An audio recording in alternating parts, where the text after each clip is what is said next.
Horlama ve uyku apnesi genellikle birlikte seyreden hastalıklardır ve bunun ikisinin birlikte tedavi edilmesi daha uygun olacaktır. Hasta başvuru yaptığında detaylı bir muayenesinin yapılıp ilgili tetkikler olarak gerekirse tomografi, sinüs tomografisi, burun tomografisi ve uyku testi, polisomnografi denilen uyku testi yaptırmak gerekmekte.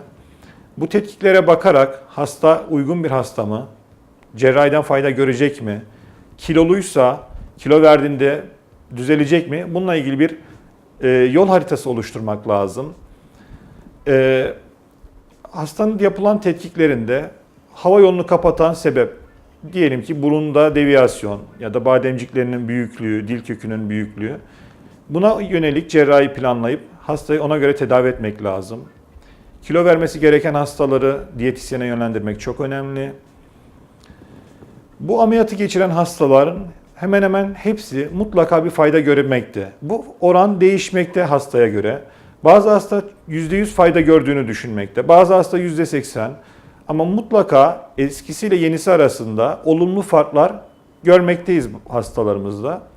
Ameliyattan sonra da hastaların takiplerinin iyi yapılarak